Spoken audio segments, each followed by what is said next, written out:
Shalom, shalom, shalom, que le nom du Seigneur soit béni, que toute la gloire, tout l'honneur, la force, la puissance, la louange et la majesté reviennent à notre bienheureux Seigneur et Sauveur, Yeshua Mashiach. Soyez bénis, chers bien-aimés frères et sœurs, vous qui prendrez le temps encore d'écouter ce message.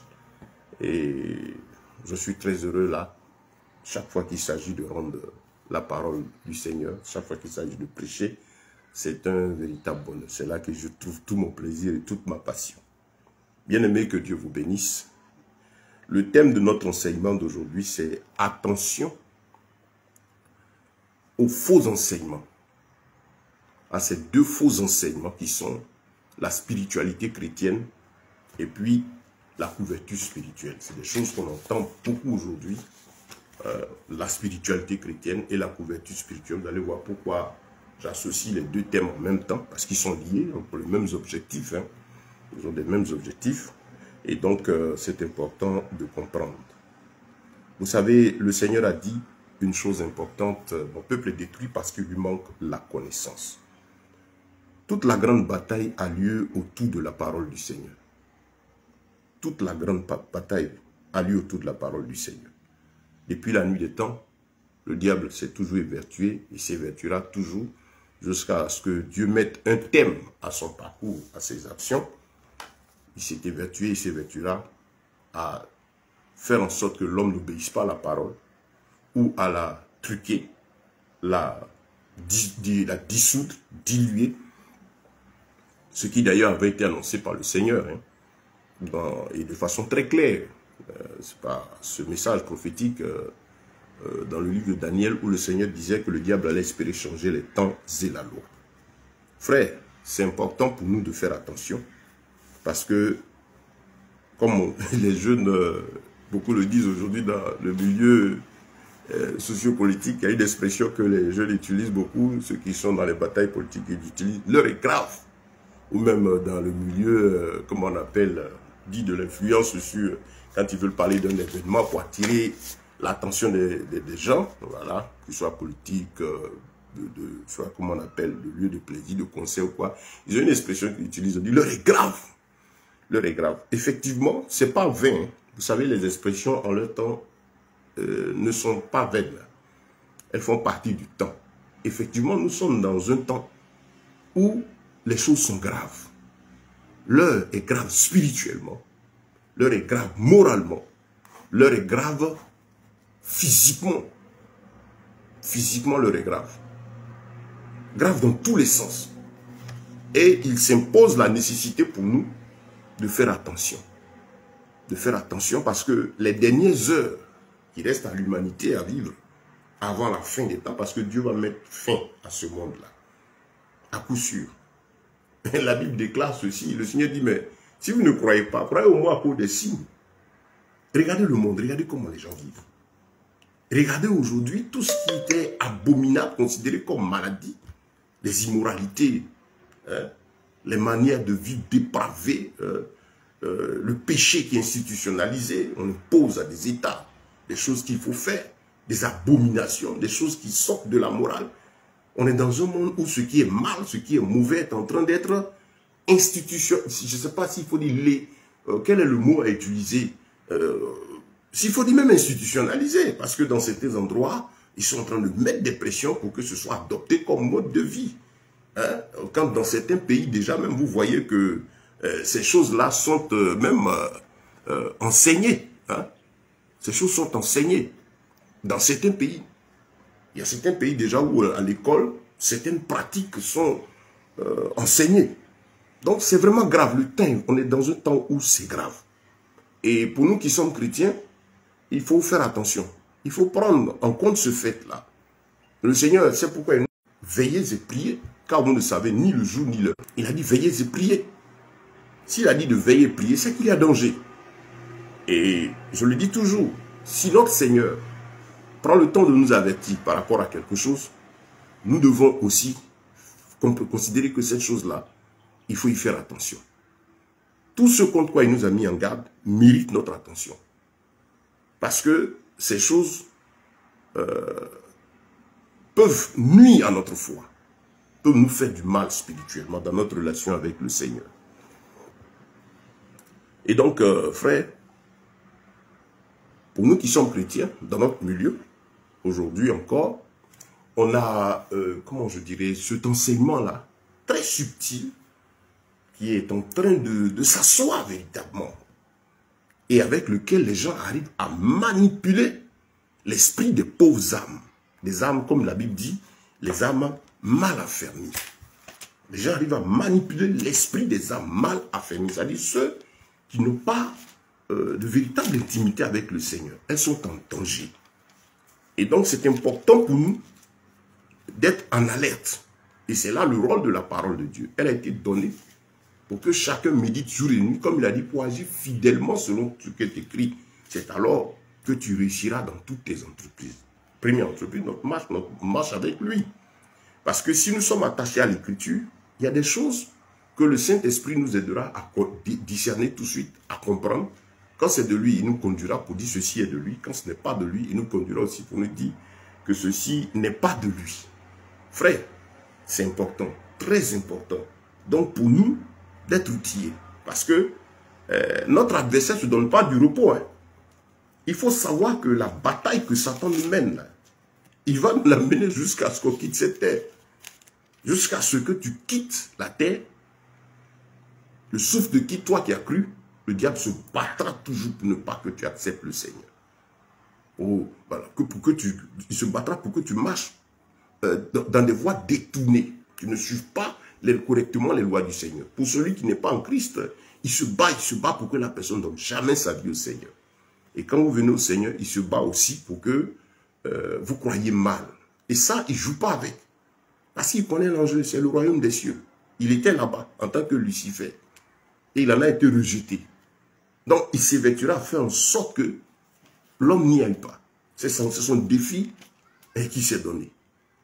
Vous croyez que tout ce qu'il fait avec les mystiques, les maîtres occultes, ils sont fiers, ils sont contents. Eux, pour eux, ils ont de la puissance et de la gloire. Mais ce qu'ils ne savent pas, c'est que la finalité pour Satan, c'est de les amener en enfer. C'est une bataille, c'est une guerre, l'histoire du salut. Et pour toi qui as accepté Christ, le Seigneur t'invite à commencer, si tu es négligent, léger, à faire attention. Il s'agit du salut de ton âme. Il s'agit de l'éternité. La grande question de la vie. Où passeras-tu ton éternité? Où est-ce que je vais passer mon éternité? Si j'ai accepté Christ, le Seigneur dit qu'il me donne le salut, la vie éternelle. Comme je suis vivant, que je suis encore sur terre et que j'ai le souffle de vie, je suis comme un enfant qu'on a mis à l'école qui doit passer des exercices, ainsi de suite, pour finir son cursus scolaire et avoir un diplôme. Et notre diplôme à la fin, c'est ce que la Bible appelle l'élection. Être élu. Parce qu'il y en a qui acceptent et puis bon, qui meurent, ils s'en vont directement. Et nous qui sommes vivants, auquel Dieu fait la grâce encore d'être là, nous sommes en mission pour lui. Et il peut arriver que dans cette marche-là, certains ne la terminent pas dans la victoire, ce qui n'est pas la volonté du Seigneur. Il est Dieu, il sait tout, c'est pourquoi il a révélé toutes ces choses d'avance. Donc, l'enjeu est important. Je veux te dire, frère, prends au sérieux ta vie chrétienne. Prends au sérieux le fait d'être chrétien. Souviens-toi qu'il s'agit de l'éternité, de ton âme. Cette partie qui est en toi, là, elle doit aller dans la présence du grand roi, de Yeshua, Jésus dont on parle.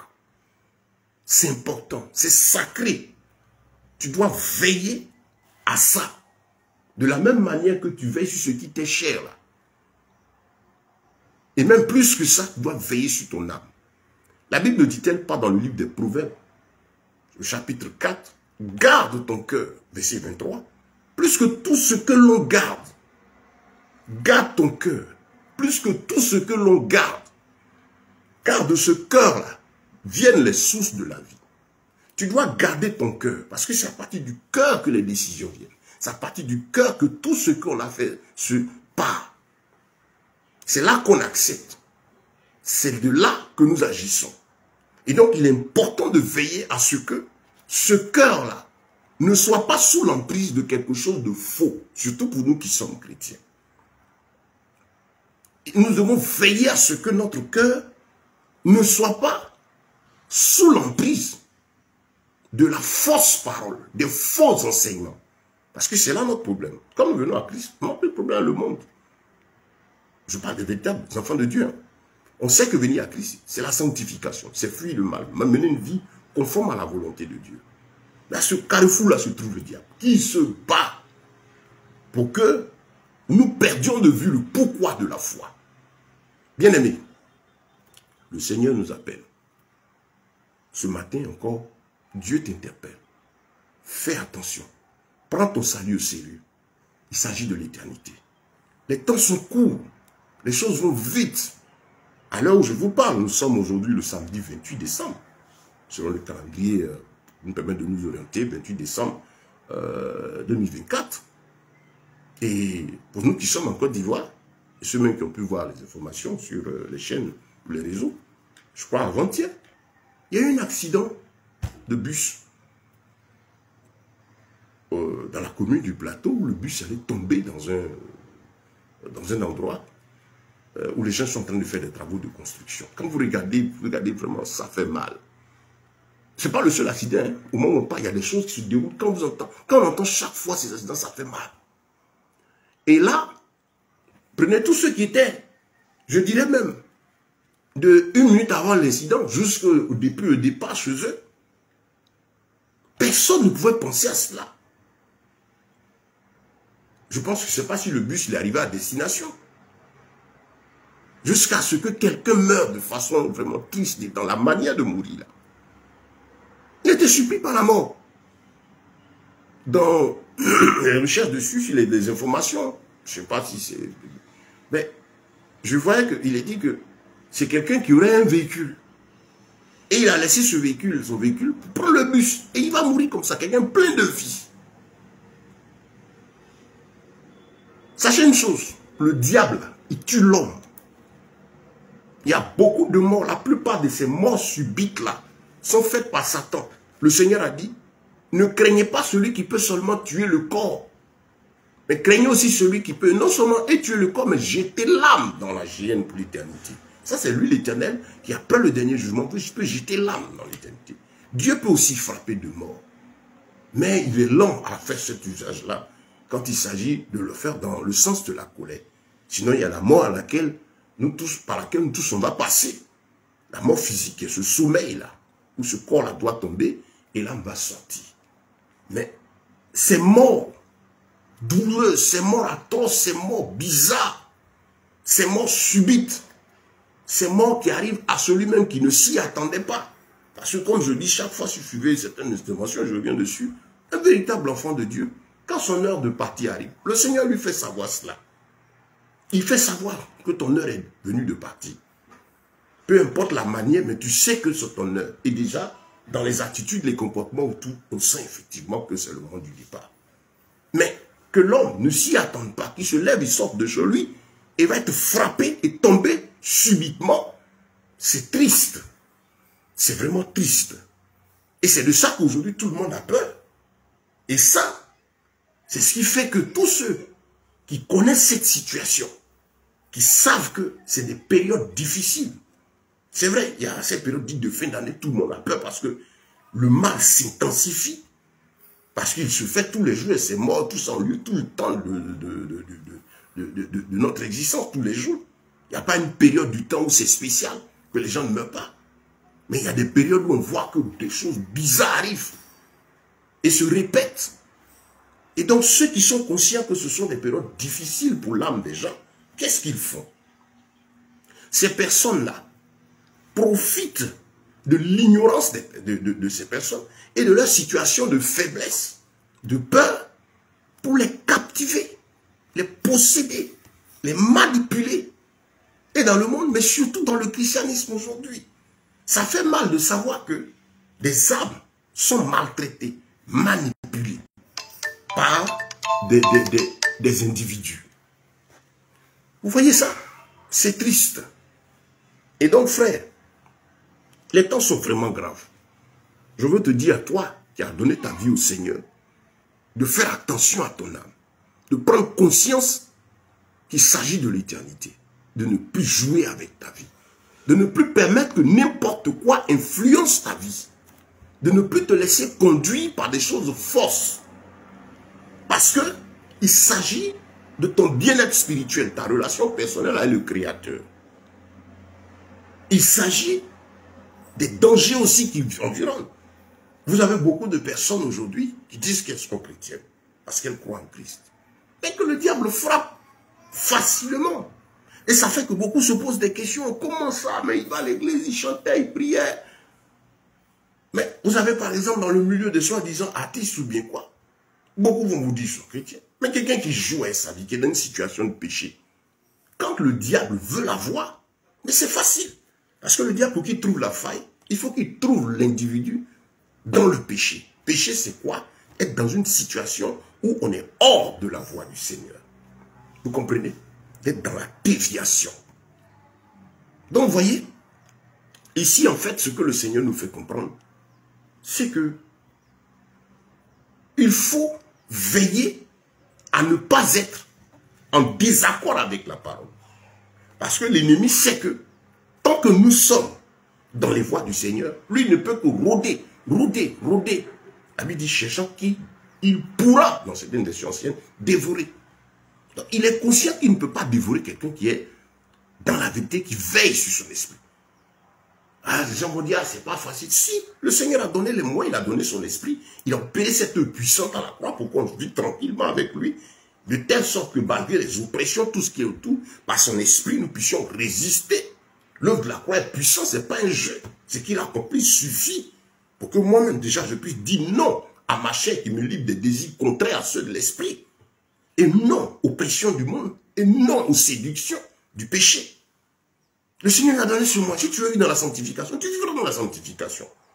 Tu veux abandonner le mal. Et c'est ta volonté seulement que le Seigneur te demande. Il a donné son esprit pour que nous allions à dominer la chair, dominer les œuvres, tout ce qui nous oppresse. Il a donné son esprit pour que tu aies la liberté. À la croix, il a opéré l'œuvre qu'il faut pour libérer ton âme de toutes sortes d'oppressions, de pressions spirituelles.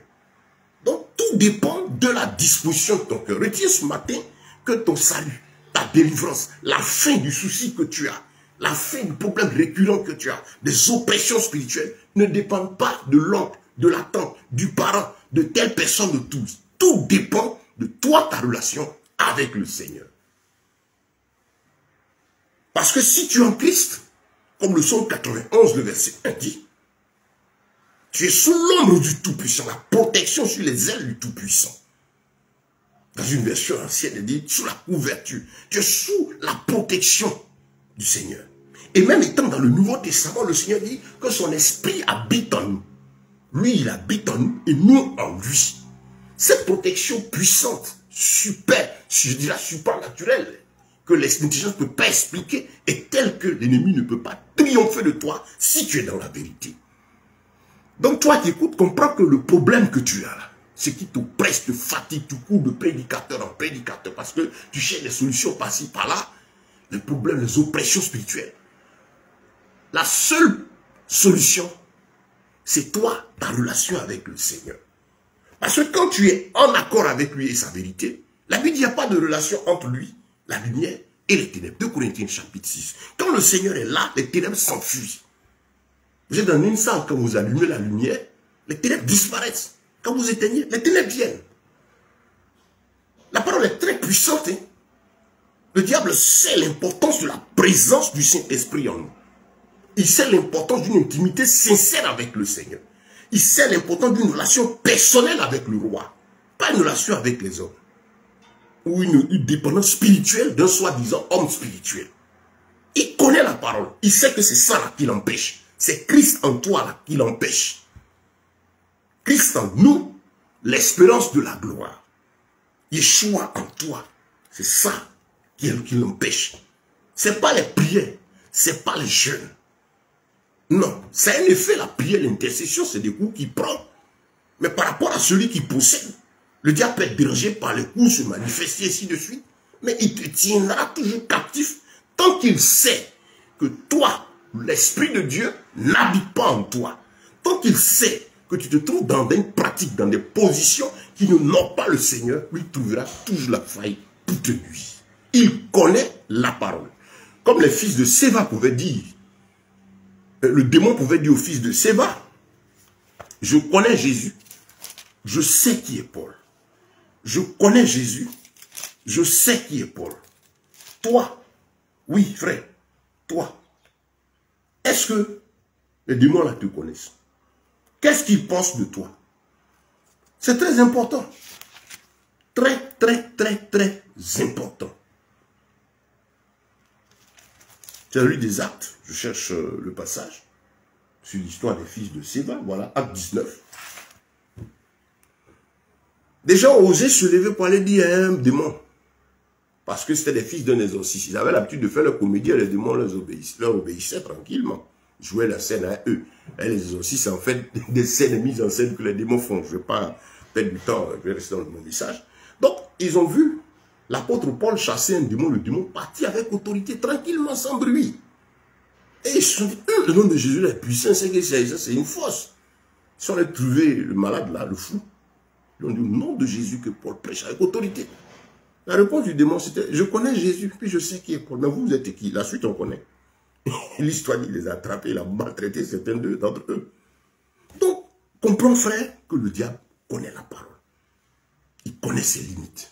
Il connaît ses limites. Il sait où il ne peut pas entrer.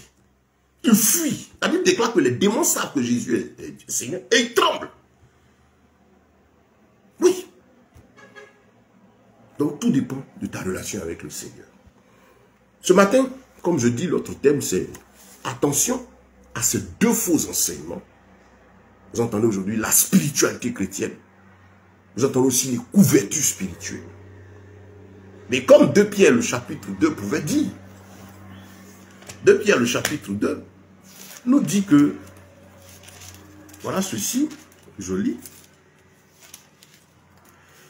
2 Pierre, chapitre 2, verset 1, je vous invite à lire tout le chapitre, hein, mais je vais lire juste les tout premiers versets. Il est dit, il y a eu parmi le peuple de faux prophètes, et il y aura de même parmi vous de faux docteurs, qui introduiront des sectes pernicieuses et qui, régnant le maître qui les a rachetés, attireront sur eux une ruine soudaine. Plusieurs les suivront dans leur dissolution, dans leur égarement. Et la voix de la vérité sera calomniée. Dans d'autres versions, blasphémée à cause d'eux. Ces faux docteurs-là. Par cupidité. Le seul motif de leurs actions, c'est l'argent. Par cupidité, ils trafiqueront de vous par des paroles. Dans une version des paroles fabriquées. Trompeuses. Écoutez ces gens-là. Aujourd'hui, ce n'est pas l'évangile qui prêche. Chacun sert à dire une phrase. Chacun sert à créer une sorte de citation avec sa marque. C'est des paroles trafiquées. Pour que le bishop a dit. Tant a dit. Le révérend a dit. Chacun veut être affiché comme quelqu'un qui a dit quelque chose. Veut imprimer sa marque dans l'esprit des gens.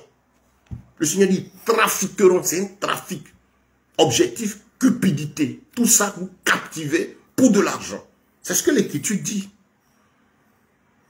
Dans Acte 20, l'apôtre Paul même avertissait les frères.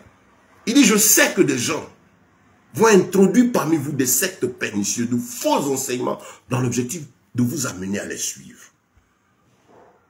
Dans 1 Timothée 4, il parle même encore de doctrines démoniaques, des enseignements diaboliques. Tout ceci pour eux gagner de l'argent et de vous égarer, vous amener à les suivre. Parce qu'ils savent ce qu'ils sont. Ils savent qu'ils n'ont rien à voir avec Christ. Mais, comme le diable, et je n'ai pas sous-entendu en tant que diable à ses objectifs. Ces gens aussi ont leurs objectifs, c'est gagner de l'argent. Parce que par exemple, aller travailler, lutter pour gagner de l'argent, c'est difficile. Ils préfèrent utiliser le moyen le plus facile.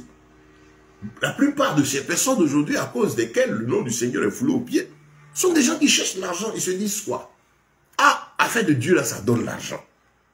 Il y a des comédiens sur le net, j'ai vu une vidéo qui dit, ah, avec ça, là, lui, on veut qu'il aille faire ceci, il aille faire cela. Lui, il suffit de prendre une Bible, de faire un petit 4 murs, et puis dire qu'il est serviteur de Dieu. Donc, voyez, ces gens-là, c'est leur boulot. Pour leur vente, ils travaillent. Ce n'est pas pour votre salut. Et la Bible dit, ils vont trafiquer de vous. Lisez la parole. Ces mots font mal. Ce n'est pas moi qui dis, c'est Pierre ici, qui était l'un de ces garants de la vérité. Il dit, ils sont de faux docteurs. Il dit, docteurs. Des gens qui ont la maîtrise de leur sujet. Quand ils sont seuls et puis ils parlent à la foule d'ignorants, mais ça sort de l'ordinaire. Ils réussissent à créer quelque chose, des artifices. Et la Bible déclare qu'ils entraînent avec eux des âmes mal affermies. Et en général, parmi les âmes mal affermies, c'est les femmes. La Bible parle des femmes à l'esprit faible, qui les suivent dans leur dissolution. Vont coucher avec elles, vont chasser certaines de leur foyer, trouver des techniques. Non, ce n'est pas ton mari, tu as ton mari de destiné. Des fois, lui-même n'est pas mal, il veut la détourner. Et les gens les suivent. C'est des trafiquants, des bandits qui utilisent le nom du Seigneur pour atteindre leur fin. Ils ne vous aiment pas. Ils cherchent l'argent. Ils ne veulent pas travailler. Dieu ne les a pas appelés. Mais je dis que par là, je peux avoir de l'argent. Il suffit d'aller chercher telle méthode. Il y a quelques temps derrière, les gens, les populations couraient après, les marabouts, les féticheurs. Les gens allaient voir les occultistes, les devins et autres. Mais avec notre époque, cette tendance-là a disparu. La tendance, c'est plutôt l'homme qu'on regarde au côté physique. Mais le diable change de stratégie. Avant, les idoles, c'était les objets. Maintenant, les idoles, c'est des hommes. Et donc, les gens savent que les populations vont plutôt chercher à écouter l'homme, prendre un fétiche des amulettes, c'est plutôt à la mode. Donc, ce même démon de divination, ce même démon du fétichisme, va se faire, lui et tout sa clique d'autres démons, vont changer de forme. Le diable s'adapte aux situations. Il s'adapte à l'évolution de l'intelligence humaine dont il se sert pour faire ses réalisations. Et donc, qu'est-ce qu'il va faire ici? Il va faire en sorte que les choses soient bien disposées pour que l'homme, dans son temps, accepte facilement la chose sans se rendre compte qu'il s'agit d'une séduction. Quand la Bible parle des âmes spirituelles, Éphésiens chapitre 6, la Bible dit, revêtez-vous des âmes pour tout surmonter. Pour tout surmonter. Aux ruses. Lisez tout Éphésiens 6 là. Le diable nous attaque par ruse, par malice.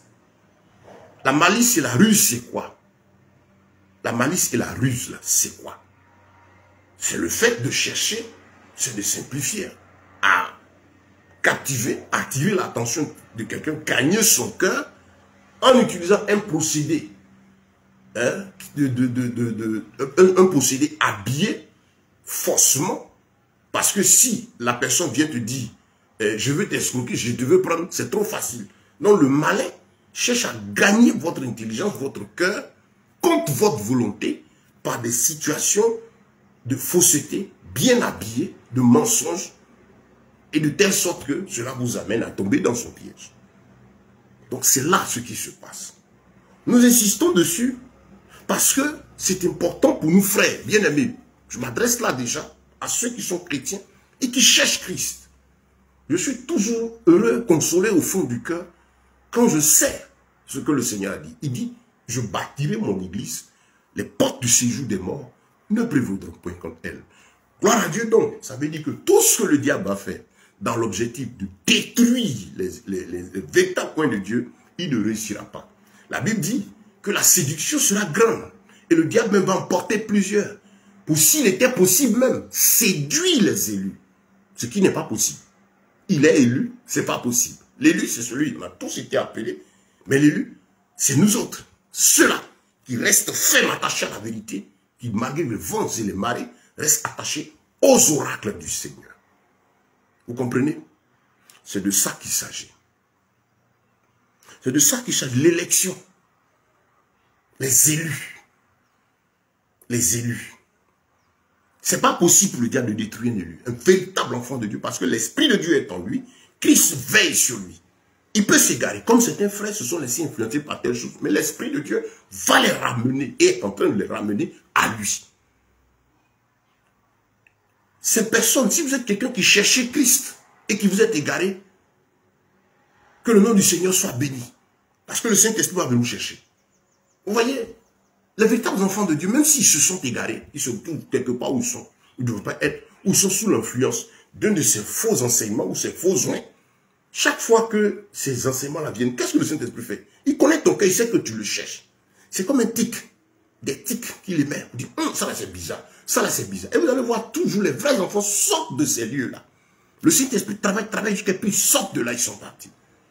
Quand ceux-là qui aussi cherchent le Seigneur, mais qui sont très attachés, fermes, carrés, on les appelle carrés parce qu'attachés à la vérité. On dirait non, toi tu es trop carré. En Christ, il n'y a pas à faire, c'est pas un jeu. On va te traiter de carré parce que tu restes attaché à la vérité. Tu fais comme les chrétiens de Béni. Tu dis, ah, à 17, ça là, je n'ai pas vu, je ne fais pas. Le Seigneur ne me convainc pas. Oh, toi, il faut te relaxer un peu. Vous voyez un peu le monde là, l'excuse du péché. On dit, oh, il y a une expression qui est utilisée en Occident. Tu es coincé. Tu es trop coincé là, libère-toi. Non. C'est ce qu'ils vont dire à celui qui cherche la vérité. Reste coincé. Si c'est ça être coincé là, je suis coincé. Je préfère rester dans la fermeté de l'Écriture. Ce que je n'ai pas vu, qui n'est pas confirmé par l'Écriture, je ne fais pas. Ce dont le Saint-Esprit, l'Esprit de mon Seigneur, de celui qui m'a sauvé, et qui m'appelle avec lui, auprès de dans les cieux, et qui me conduit, qui est avec moi, ce dont il ne me convainc pas, je ne le fais pas. C'est clair. Ce n'est pas une opposition aux hommes. Ce n'est pas une opposition à quelqu'un. C'est une opposition au péché, une opposition au diable. C'est veiller sur son âme. Parce que je sais que l'enjeu d'État, il s'agit du salut. À tout moment, mon Père peut me rappeler. Et si je dois partir, il faut que je parte dans la victoire. Et je suis conscient que ma vie de chaque jour est pour glorifier son nom. Donc je ne donnerai pas accès à des choses qui viennent pour m'égarer. Bien-aimés, faisons attention.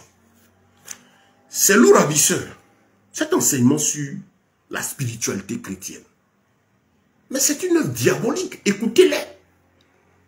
Ceux qui disent qu'il y a une spiritualité chrétienne, ça dit, au-delà du fait de croire, où nous tous on croit en Jésus, on prie là. Il y a des profondeurs. Regardez leur attitude.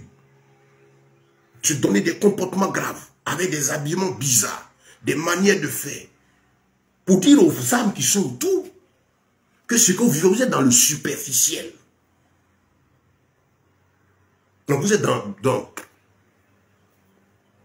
les habitudes, dans le naturel.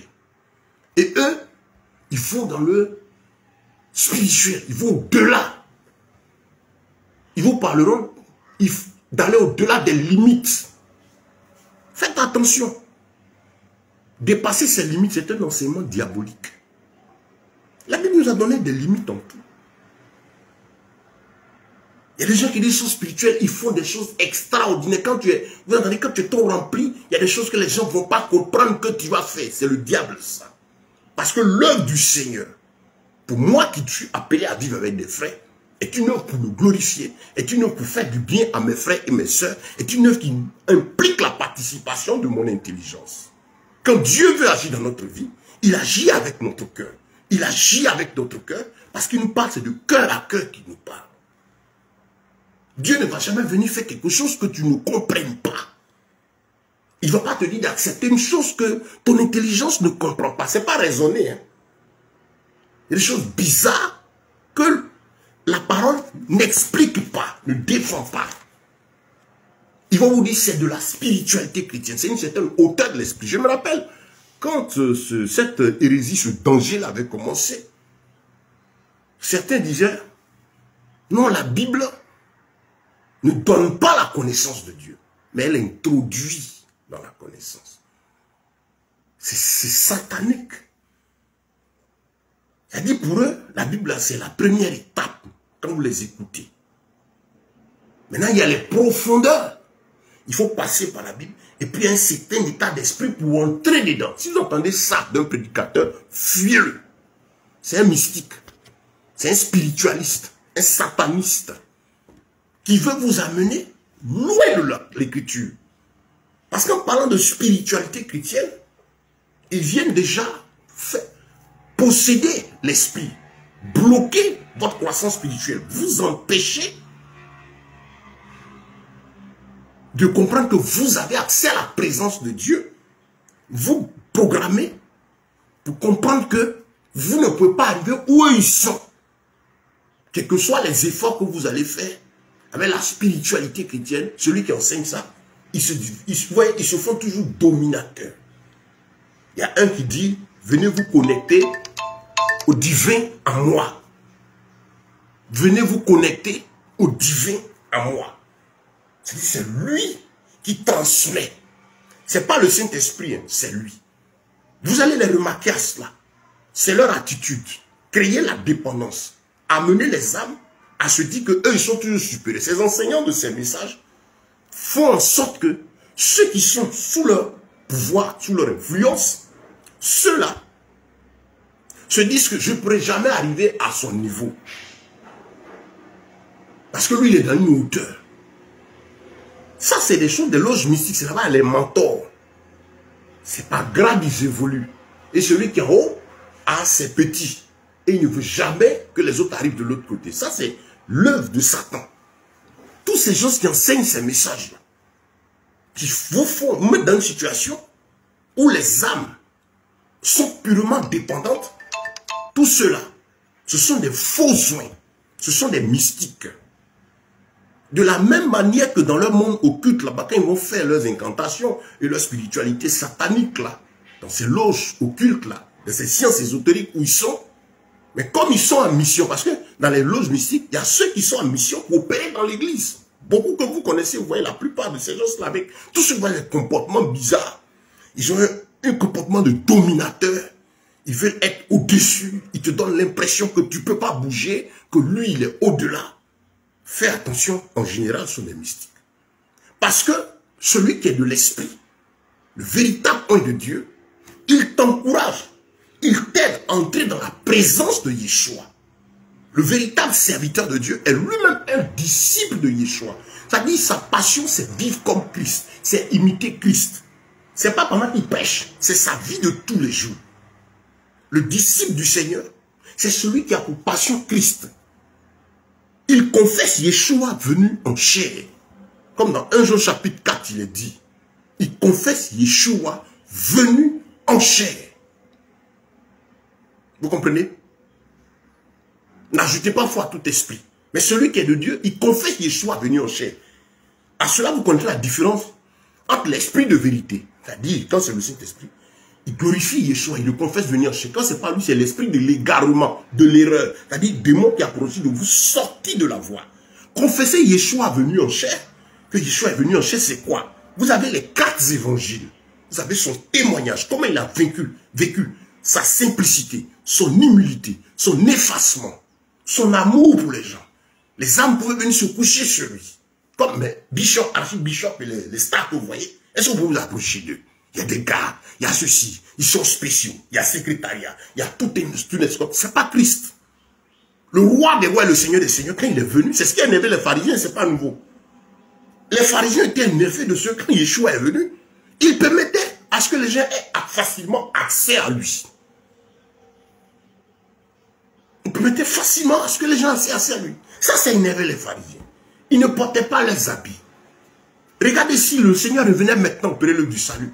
C'est tous ces chefs-là qui allaient le crucifier. C'est particulier, c'est bishop, archibishop et comme ça. Parce qu'ils n'allaient pas être dans leur situation. Ils n'iraient pas s'asseoir sur les choses royales. Ils seraient avec le peuple. Ce peuple-là qui a soif de l'intimité avec le Seigneur. C'est ce peuple-là qui a le besoin. Les moyens qui rentraient, ils prennent, ils partagent, ils donnent, ils il a même dit aux apôtres, donnez-leur vous-même à manger. Il y avait le service divin, les femmes qui soutenaient l'œuvre, et ce qui se passait là, ils prenaient pour assister. De telle sorte que la bourse qu'il avait, il est venu le lever. Ça pouvait être un truc, on transportait un sac de tout l'or du monde. Mais il n'y avait que 200 deniers dedans. Il n'y avait pas grand chose dans cette bourse. Et il avait même donné à Judas Iscariote, que vous connaissez. Donc, le Seigneur vivait cette vie-là de, à chaque jour suffit sa peine. Il est venu nous éduquer. Donc, dans les 4 évangiles, vous avez son mode de vie. La Bible dit que celui qui est de Christ doit confesser Yeshua venu en chair. Vous devez voir en lui la nature de Christ. Tu es d'ici. Toi-même là, ça dit on doit voir en toi la nature de Christ. Parce qu'avant même d'être serviteurs de Dieu, nous sommes tous des fils et des filles de Dieu. Des enfants du Seigneur. Le fait d'être serviteur de Dieu, d'être à exercer un ministère, ne fait pas de moi un homme, un chrétien supérieur aux autres. Non. Je suis serviteur, même plus petit même que tous ces âmes. Que le plus grand, celui de vous qui va être le plus grand, qui soit le serviteur de tous. Le problème se posait vraiment parmi les disciples, c'est ce que le Seigneur leur a répondu. Donc la Bible dit, si quelqu'un de Christ là, Il doit confesser Yeshua venu en chair. Dans son œuvre, dans sa manière de vivre, il doit vivre comme les apôtres ont vécu après que Yeshua soit parti là. Les apôtres ont vécu comment? Ils ont imité Christ. Ils ont transmis ce qu'ils ont appris. De telle sorte que, dans la ville d'Antioche, quand ils passaient, après que Christ ait quitté la terre, qu'est-ce qui s'est passé? Ils se passaient dans une ville qu'on appelle Antioche.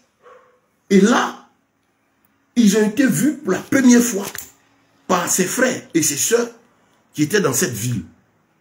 Et là, la Bible déclare que c'est là qu'ils ont appelé les disciples pour la première fois chrétiens. Chrétiens. Pour la première fois, chrétiens. Voilà. Parce que ces gens voyaient dans les disciples, après le départ du Seigneur, ils voyaient en eux la vie de Christ. Leur vécu, leur manière d'être rappelait celui qui était passé là et qui était crucifié, qui n'était plus parmi eux. Donc c'est cela. Quand on est du Seigneur, on a la nature de Christ en soi. Frère, nous ne sommes pas là pour arranger Dieu. Si tu es disciple, sache que ton travail, c'est pas d'excuser le péché, de défendre un homme, de défendre un frère, de défendre une sœur. Nous défendons l'évangile. Attention. Quand on dit c'est pas de défendre un frère, ça dit c'est pas aller s'opposer au frère. On parle par rapport à ce que, quand il y a que ce frère ou cette soeur se met à faire des choses qui ne sont pas de Dieu, qu'il soit d'après lui serviteur ou pas. Mais quand vous trouvez cette personne dans quelque chose qui ne glorifie pas le Seigneur, on va dire non, comme c'est le frère tant, comme c'est la sœur est bien connue, c'est le diacre, c'est le pasteur, c'est le frère Ben, bon, il prêche là, vraiment, bonjour. Non! L'apôtre Paul, même quand il a vu Pierre commettre, comment on appelle, une déviation, qu'est-ce qui s'est passé? Il a repris Pierre. Parce que le péché que Pierre a commis, il a commis pendant la présence de la foule, et c'est devant cette foule-là que Paul l'a repris. Par amour, Paul agit pour le témoignage du Seigneur. Donc, frère, il ne faut pas excuser le péché. Je suivais une intervention d'une dame maquillée comme une bonne sirène des eaux avec les ongles remplis de balles et leurs couleurs, leurs artifices là, surnaturels, là, Jézabel. Sinon, c'est vrai, Noël, c'est hérité de Satan. Enfin, c'est pas, Jésus n'est pas né le 25 décembre. C'est vrai, tant. Mais regardez, c'est le nom qui, à partir d'une certaine époque, focalise l'attention du monde entier. Donc, on peut fêter nous. Et donc, ça dit, vous voyez, leur justification de péché. Ça ne le concerne pas. Elle dit que c'est la supercherie. Elle vous pousse à ne pas chercher l'origine. Parce que quand vous allez chercher l'origine, vous allez foutre Noël là. Vous voyez un peu? Quand il y a problème, cherchez à aller en profondeur. Jean le chapitre 1, disciple, et cette attitude dans toutes choses. Dans Jean le chapitre 1, il y a quelque chose que... Dans Jean le chapitre 1, il y a quelque chose que le Seigneur a dit. Au commencement était la parole, et la parole était avec Dieu, et la parole était Dieu. Dans le même livre de Jean, il dit, je suis le chemin, la vérité et la vie. Et il dit encore, ça c'est Jean 14, 6, Jean 8, 12, il dit, je suis la lumière du monde. Celui qui me suit ne marchera pas dans les ténèbres. Il faut avoir cette attitude. Face à toute situation, va chercher l'origine. Va chercher l'origine. Tu es chrétien, va fouiller, va chercher l'origine de la chose. Ça là, ça vient d'où? On va fouiller dans la Bible. On prend par exemple l'affaire de Noël. Je ne vois pas le mot Noël dans ma Bible. Ok, ça ne vient pas de la Bible. Anniversaire. Bon, dans la Bible, on n'a jamais fêté d'anniversaire. Ça, je vais toucher à ce sujet. Ça énerve certains. Il faut vous dire les choses. C'est venu d'où pour la première fois? D'accord. Donc, comme je ne vois pas dans ma Bible, et que c'est quelque chose qui est récurrent, moi, en tant qu'enfant de Dieu, je vais rechercher l'origine. C'était où? Comment ça a commencé? Parce qu'on a le commencement de la vie, qui est la parole de Dieu, et Satan, imitateur des choses de l'Éternel, créateur aussi de certaines fausses choses. Donc, ce que Dieu n'a pas commencé, là, mais qui existe, ce que Dieu n'a pas fait. Et donc, il faut aller chercher l'origine, il faut aller au bout. Ne vous limitez pas aux discours. Nous ne sommes pas à la recherche du plaisir de la chair. Fêter, ce n'est pas notre recherche. Danser, souffrir des cadeaux, ce n'est pas notre objectif. Notre objectif, c'est le royaume des cieux. C'est plaire à Yeshua. C'est le louer, l'adorer, le célébrer. Et nous fait chaque moment de louange. La fête du chrétien, c'est le moment de louange et d'adoration. C'est ça sa fête. N'est-ce pas que dans le royaume de cieux, on sera loué, l'adoré, le magnifier? C'est là notre fête. C'est là la fête du chrétien. Donc le chrétien, lui, ne va pas se livrer à n'importe quoi. Tout ce qui appelle l'implication de son âme, de son énergie, ah non, il cherche à savoir l'origine. Parce qu'il sait que sa fête, lui, c'est la célébration, la louange à l'Éternel. Je peux tuer un poulet, je peux appeler des frères, on va bénir le Seigneur pour ses bienfaits. Bénir le Seigneur pour ceci. Le célébrer, le magnifier. On peut tuer des animaux, manger tout. Mais tout ce que nous le faisons pour le Seigneur. Par l'Esprit de Dieu, nous faisons ce qui est approuvé de Dieu. Suite à notre foi, la foi qui sort de l'Écriture. Il faut que nos actes, ce que nous faisons, soient attestés par l'Écriture. Soit donné par l'Écriture, soit de l'Esprit. Parce que je suis ambassadeur, je ne vis plus pour moi-même. 2 Corinthiens chapitre 5, verset 20, je fais office d'ambassadeur, je ne vis plus pour moi-même. Un ambassadeur dans un endroit est tenu à certaines restrictions, des choses qu'il ne peut pas faire. Pourquoi? Parce que il a une mission, représenter son pays. Et il ne doit pas confondre sa personnalité avec cette mission. Ils sont formés pour cela. Nous, on est ambassadeurs du royaume, porte-voix du Seigneur. Les gens nous voient doivent penser à Christ. Les gens nous voient doivent connaître la vérité de l'évangile. Voilà. Donc, bien aimé, c'est important d'avoir cette attitude-là. Si tu as cette attitude, tu garderas ta foi, tu seras ferme, tu marcheras dans la vérité. Le Saint-Esprit t'aidera toujours à faire la différence entre ce qui est bien et ce qui est mal. Tu auras toujours son discernement. Nous ne vivons plus pour nous-mêmes. Nous ne vivons plus pas pour plaire à un homme. Nous vivons pour plaire au Seigneur. Donc, je disais que ce faux enseignement de la spiritualité chrétienne-là, il faut faire attention. C'est un faux enseignement. Il n'y a pas une attitude spirituelle spéciale. Il y a la vie chrétienne. Nous sommes des hommes spirituels. Le Seigneur a déclaré déjà. Quand nous venons en Christ, pourquoi? Parce qu'en nous, le Saint-Esprit habite. Notre côté spirituel est ouvert à cause de cette relation avec Christ. Le Seigneur a ouvert notre intelligence. Il a rétabli cette relation avec lui. Qui a été rompue par le péché, mais rétablie par le fait que Christ rentre dans notre vie. Et donc, nous avons sa parole. Comment nous le savons? Nous marchons avec lui. Sa parole qui est esprit et vie. Nous la méditons jour et nuit. Son esprit en nous nous conduit pour pouvoir vivre sur cette terre. Parce que nous sommes dans ce corps. Nous sommes en relation avec des hommes. Vous voyez? Le Seigneur pouvait dire, je suis Dieu, je suis esprit. Je suis venu opérer l'œuvre du salut. Et pour venir même pour sauver là, il n'allait pas passer par le corps d'une femme. Il fend le ciel et le matin, il descend. Il est esprit. Et il vient. Toutes les actions qu'il allait poser, quand il marche sur la terre étant essuyée, ses pieds n'allaient pas toucher la terre. Ouais, c'était un plaisantin là dans des communautés. On les escorte, on les soulève. Il y en a, les gardes de corps sont tous deux. Christ pouvait faire cela. Mais pourquoi a-t-il trouvé bon pour opérer l'œuvre du salut de passer par un corps humain en respectant le processus même de la naissance de l'homme? La différence, c'est la manière dont la conception a été programmée. Voilà pourquoi il est fils de Dieu. Parce que, n'ayant pas été conçu à partir de relations homme-femme, mais dans un sein d'une femme vierge, une grossesse sort, c'est qu'on dit fils de Dieu. Il est sorti de Dieu. Et il a respecté ce processus de 9 mois. Il a grandi, marché au milieu de nous. Autant de nous, il a travaillé. Il était dans ce corps, il a fait tout le boulot. Il ne s'est pas montré dans une attitude grave pour faire peur aux gens. Les disciples étaient émerveillés par le fait de sa simplicité, de son amour.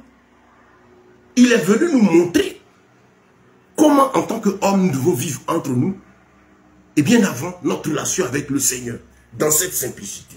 Il a revêtu ce corps, montré qu'on peut être dans ce corps et ne pas pécher, pourvu que on ait son esprit qui en donne la suite, et par son esprit, on peut vaincre cette chair. Il est venu pour que l'homme sache que ce deuxième exode, qui est que je suis dans mon corps, mais je ne vis pas selon mon corps. Vous comprenez? Ce deuxième exode-là soit possible. Il y a l'exode physique d'Égypte à Canaan. Deuxième exode pour lequel il est venu, Israël pensait que c'était pour chasser les gens. Non, il s'agit de je suis là, mais je suis dans la chair, mais je ne vis plus selon la chair. Objectif même de la loi qui devait s'accomplir à travers l'œuvre de la croix. Et lui, il faisait cela. Il venait par son esprit parce qu'il a dit aux disciples, il est avantageux pour vous que je m'en aille parce qu'il faut que le consolateur vienne, le Saint-Esprit. Il faut que je revienne. Et en fait, lui, en esprit, habiter en nous. Pour qu'on puisse vivre. Les apôtres puissent vivre comme il a vécu. Parce que c'est dans le spirituel là-bas. Quand nous allons mourir, l'âme va dans la présence. Nous sommes appelés à aller dans sa présence. Nous irons dans sa présence. Parce que Dieu est esprit. Et donc c'est un corps glorieux qu'on va revêtir. Mais étant sur terre ici, je suis spirituel. Quand vous parlez de cette question, on est grave. Tout ça. Pour créer une atmosphère de peur, de méfiance, de crainte dans le cœur de ceux qui ne connaissent pas la parole. De sorte à les dominer, de sorte à les tenir toujours captifs. Écoutez le message aux pauvres âmes. Dieu peut-il te parler? Dieu m'a parlé. Où est-ce qu'il va passer pour te parler? Il y en a même. L'Esprit de Dieu m'a quitté où? De chez moi, puis aller te parler. Concernant ton âme, il me parle d'abord. C'est à moi, il parle, et puis toi, je te dis. Vous entendez ça? Vous entendez ça de la bouche? Ça, c'est leur affaire de spiritualité chrétienne. C'est ainsi qu'il prêche. Et comme j'ai dit, en gardant, en donnant cet esprit, en réussissant ce message dans les cœurs, puisque ce ne sont pas de spiritualité. On parle de quelque chose d'élevé qui est hors de portée de l'intelligence humaine. Donc, il va de soi que la pauvre âme qui accepte Christ, quand elle se trouve devant un individu tel, se dit que lui, il est dans une dimension où elle, cette pauvre âme, n'est pas. Donc déjà, il y a ce rapport de soumission. C'est vrai à la Bible, mais il y a des gens qui sont en profondeur. Ils sont dans les profondeurs de la Bible là-bas. Ils sont au-delà. Comme ils vous diront, il y a des choses même que vous ne pouvez pas comprendre, mais qu'eux seuls comprennent. Tout Christ a donné ici. Deutéronome 29, le verset 29. Les choses cachées sont pour Dieu, les choses révélées sont pour nous. Tout ce que l'homme doit savoir, il a donné ici. Osée chapitre 4, le verset 6. Mon peuple est détruit parce qu'il lui manque la connaissance. Puisque tu as rejeté la connaissance, tu rejettes aussi. Tu as l'obligation, frère, d'avoir la connaissance. Tu as l'obligation de chercher. Le Seigneur même a donné son esprit pour que tu saches, tu connaisses et tu maîtrises. Par son esprit. C'est ça. Oui. Quand tu as compris ça, tu es tranquille. Mais si tu n'as pas compris, le faux enseignement de spiritualité chrétienne va malheureusement influencer la pauvre âme qui ne sait pas ce que la Bible dit. Et c'est là que leur autre enseignement de couverture spirituelle, pas les deux fois ensemble. Si tu dis qu'il est dans la spiritualité, il domine, il te dit aussi que tu es sous sa couverture. Regardez-les. Regardez dans leurs assemblées, regardez ceux qui les entourent. Ils ne jurent que par eux. Ils ne vivent, ils n'ont pas de relation intime avec le Seigneur. Leur mentor spirituel est celui qui proclame Dieu de papa tant. Dieu de papa tant. Toi, tu n'as pas ton Dieu à toi. À lui là, c'est quel Dieu il adore? Ah, c'est le Dieu de papa tant. Ça ne vous sonne pas que bizarre? Il y a problème. C'est éternel des armées, notre Dieu. Ça doit être notre Dieu à nous, mais Dieu de temps. Et ils aiment bien ça, ils insistent, certains même insistent pour que les gens le disent. Parce qu'en fait, ils adorent certaines divinités. Je ne peux pas vous dire que c'était l'esprit. Mais en disant Dieu de temps, Dieu, ça dit Elohim. Il y a des dieux, un petit dé. Tout le monde devrait dire Dieu. Tu sais de qui il s'agit? Ce n'est pas le créateur. Quand quelqu'un insiste comme ça, c'est qu'il y a un problème. Un véritable oint de Dieu travaille à vous amener à aimer Christ. Lui-même, vivant pour être la copie de Christ. Et il œuvre à ce que vos cœurs s'attachent au Seigneur. Et il y a une chose que vous allez trouver en lui. C'est l'effacement, la simplicité, l'humilité. Quand vous le voyez, il vous fait penser à Christ. C'est notre mission. C'est pourquoi même la Bible dit que nous qui prêchons sera jugés sévèrement. Donc c'est ça un vrai oint de Dieu. Que vous devez suivre. Vous allez me dire, il y en a. Mais si votre cœur est simple, le Seigneur vous conduira à en trouver. Mais si vous n'avez pas encore trouvé, l'homme de Dieu n'est pas celui par qui votre vie spirituelle est entière. C'est-à-dire que ce n'est pas lui qui a la charge entière. Ce n'est pas quand vous êtes avec un homme de Dieu que vous vivez une vie chrétienne. C'est quand vous avez accepté Christ. Le départ de la foi, c'est une relation personnelle avec le Seigneur. Ça, il faut comprendre. C'est Christ que tu acceptes. Quand tu l'acceptes et que tu es sincère, on te conduit aux eaux du baptême. Par la main, effectivement, des anciens, des gens de Dieu. Le Seigneur te conduit aux eaux du baptême. Il le fait parce qu'il utilise l'homme. Des vrais soins qui vont te baptiser pour la rémission de tes péchés. Et Dieu, avant ou après ça, regarde l'état de ton cœur. Il te donne son esprit. Parce qu'il s'agit de la relation entre toi et lui. Il n'y a pas d'intermédiaire. Le Seigneur ne dit pas, non, est-ce que le pasteur approuve que tu es le Saint-Esprit pour que tu donnes le Saint-Esprit? Non. C'est lui qui donne son esprit, comme Yeshua l'a dit et les apôtres l'ont répété. Jean-Baptiste a dit, celui qui vient, il vous baptisera du Saint-Esprit. C'est Yeshua qui regarde la position de ton cœur, puis donne son esprit de vérité. C'est lui qui donne le Saint-Esprit, ce n'est pas un homme. Si vous voyez quelqu'un venir imposer, reçois pas la langue, reçois pas la langue, reçois pas la langue. Beaucoup reçoivent des démons dans cette affaire. Parce que le vrai homme de l'Éternel, il a la crainte de Dieu. Il ne va pas te dire, prends la langue. Non, il va prier pour toi et te remettre dans les mains du Seigneur. Et c'est le Seigneur qui souverainement, à l'instant T, va vouloir te conduire à sentir sa plainte descendre en toi. Et le parler en langue n'est qu'une manifestation de la présence de Dieu. Mais ce qui atteste qu'effectivement l'Esprit de Dieu est en quelqu'un, c'est Galates chapitre 5, verset 22. Les fruits de l'Esprit. L'Esprit qui travaille te le fait renaître. Vous comprenez? La présence de l'Esprit, quand il descend dans le cœur de quelqu'un, c'est lui. Tu fuis le péché. Le Saint-Esprit, quand il descend, il te fait fuir le péché. Il te fait fuir l'iniquité. Tu n'aimes plus l'iniquité. Tu fuis ces choses fausses. Frère, tu es chrétien. Il faut savoir que l'intimité là, avec Dieu, c'est là que tout commence. Maintenant, quand j'ai accepté Christ, je donne ma vie. Ma foi, c'est entre lui et moi. Il m'a donné la Bible. Les vrais enfants de Dieu, qui ont cette relation personnelle du Seigneur, quand ils vous aident à venir à Christ, ils vous encouragent à prier personnellement. Ils vous encouragent à méditer. Ils vous aident. Mon travail, c'est de t'aider. Le frère, véritablement animé de l'Esprit, c'est t'aider à avoir aussi cette présence de Dieu. De disposer de Dieu, que le Saint-Esprit vienne habiter en toi. T'aider à aimer personnellement la Bible. T'aider à aimer personnellement la prière. Ça, c'est les vrais soins, les vrais serviteurs de Dieu. C'est comme ça le travail. Mais par contre, ceux que vous connaissez, qui possèdent les âmes, qui ont bâti leur business pour leur argent, que le système, pour que les âmes soient dépendantes. Quand tu donnes sec, rentre ici, rentre là.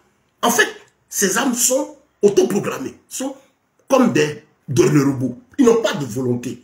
C'est le spirituel ou le conducteur là qui leur dit tout ce qu'il faut faire.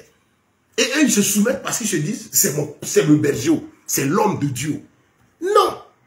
Un vrai homme de Dieu conduit à ce que vous ayez votre relation personnelle avec le Seigneur. Que vous ne fassiez rien sans être convaincu par l'Esprit, conformément à la parole. Il ne vous force pas à faire quelque chose. Il ne vous impose pas des choses. Il ne vous fixe pas des montants d'offrande. Non, ça c'est pas l'Esprit de Dieu. Ça c'est l'autre, l'esprit de l'égarement du diable. Bien-aimé, c'est important de comprendre cette affaire. Parce que si tu comprends, tu seras à l'abri de ce faux enseignement et de cette soi-disant couverture spirituelle de ces hommes. Ma couverture spirituelle, ma couverture spirituelle. Si tu tombes sur le pouvoir d'un tel homme, mon cher, malheur à toi. Malheur à toi. Déjà, dans le 1 Corinthiens chapitre 3, ce problème avait lieu, avait commencé. Moi, je suis de Paul, moi, je suis de Silas, moi, je suis d'Apollos. Ça même, c'était déjà ses frères. Moi, je suis sous l'onction de Paul. Moi, je suis sous la couverture de ceci. Et Paul a dit, mais c'est quoi ce désordre? C'était du désordre. Les fils des papas tant, les fils des papas ci, les fils des papas ça.